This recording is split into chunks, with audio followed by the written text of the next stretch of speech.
Hello everyone, myself Rahul Rohila. मैं आपको functional analysis पढ़ाऊँगा। फंक्शनल एनालिसिस हमारा पहले हमने रियल एनालिसिस पढ़ा, फिर कॉम्प्लेक्स पढ़ा, तो उसके बाद फंक्शनल एनालिसिस आता है उसकी कॉन्टिन्यूटी में ही। जैसे रियल एनालिसिस, रियल के बारे में पढ़ना, रियल नंबर के बारे में पढ़ना। कॉम्प्लेक्स एनालिसिस, कॉम्प्लेक्स नंबर्स के बारे में एनालिसिस करना। उसके बाद फंक्शनल एनालिसिस हमारा आता है फंक्शंस के बारे में जानना। ठीक है, तो ये एक ज़्यादा मुश्किल टॉपिक नहीं है, मतलब आसान सब्जेक्ट है फंक्शनल एनालिसिस। ठीक है, तो हम ये शुरू करेंगे और पहला चैप्टर इसका हम शुरू करेंगे आज। पहला चैप्टर शुरू करेंगे इसका, जिसका नाम है चैप्टर 1। क्या नाम है? Normed, NOR, normed linear space, norm linear space and inequalities.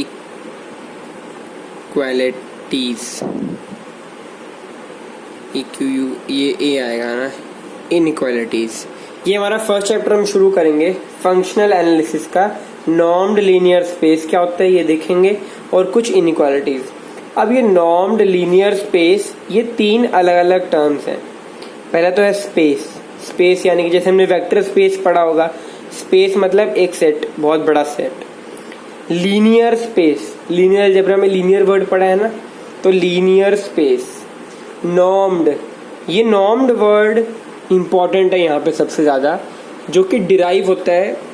ये नॉर्म्ड वर्ड डिराइव होता है नॉर्म से। अब ये नॉर्म हमने पढ़ा होगा, कहीं भी आपने देखा होगा ऐसा। ये इस फंक्शन को नॉर्म फंक्शन बोलते हैं। ठीक है, इस फंक्शन को बोलते हैं हम नॉर्म फंक्शन। ये एक तरीके का फंक्शन है, इसके बारे में पढ़ेंगे पहले शुरू में, फिर उसके बाद हम ये पूरा समझेंगे क्या होता है ये। ठीक है, अभी ऑनलाइन चल रहा है ये सब, तो हम YouTube के ज़रिए ही ऐसे पढ़ेंगे। मैं लेक्चर बना कर ऐसे डेली आपके लिए डाल दूंगा YouTube पे, और आपका लिंक शेयर कर दूंगा। आप डेली वाइज लेक्चर को पढ़ना, फिर नोट से गो थ्रू करना, तो आपको समझ आ जाएगा। ठीक है, जो डाउट्स होंगे उनको हम बाद में एक साथ या वीकली जूम मीटिंग वगैरह पे हम देख लेंगे। ठीक है, अब चैप्टर 1 शुरू करते हैं, जिसका नाम है नॉर्म्ड लीनियर स्पेस। अब इस कोर्स को शुरू करने से पहले ना, आपको linear algebra, vector space, matrix space, आपको ये तीनों चीज़ें आपको प्री रिक्विजिट नॉलेज की तरह, मतलब पहले आपको ये तीनों चीज़ें का पता होना चाहिए। लीनियर अलजेब्रा, उसके बाद वेक्टर स्पेस और मैट्रिक्स स्पेस। ठीक है, ये तीनों चीज़ें एक तरीके से इस कोर्स के लिए एक बेस का काम करेंगी, जिनका हम यूज़ करेंगे। ठीक है, अब यहाँ पे हम क्या करेंगे इस चैप्टर में, पहले तो हम थोड़ा रिकैप क्या ही करेंगे। ये जो वेक्टर स्पेस की डेफिनेशन है, ये सब काफ़ी बेसिक चीज़ है।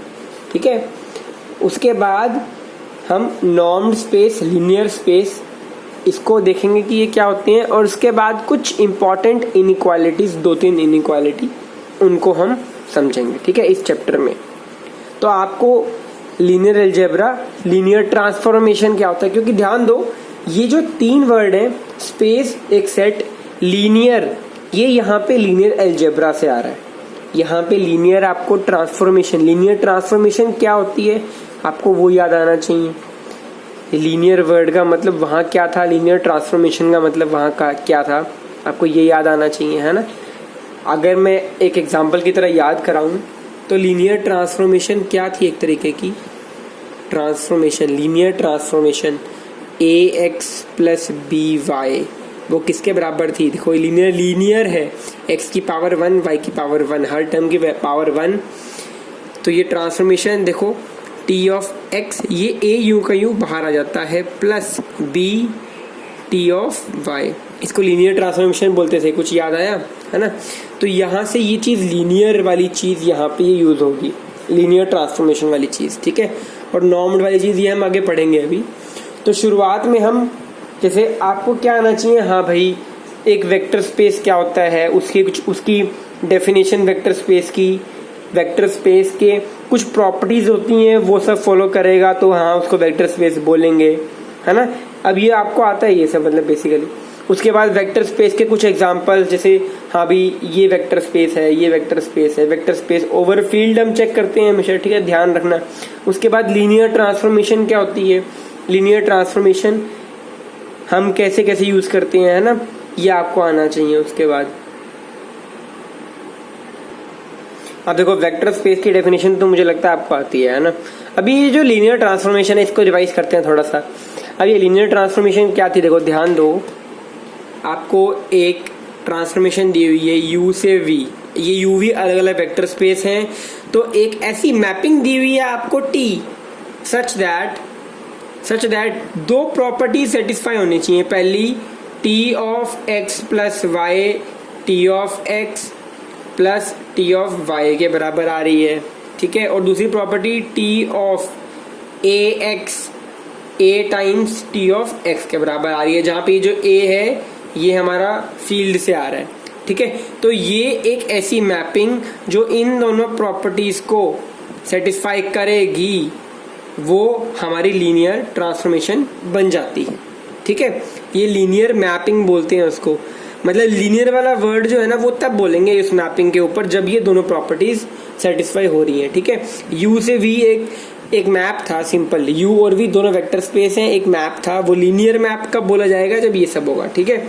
अब कोई फंक्शन है a से u से v जा रहा है, वो आइसोमॉर्फिज्म कब होगा उसके अंदर।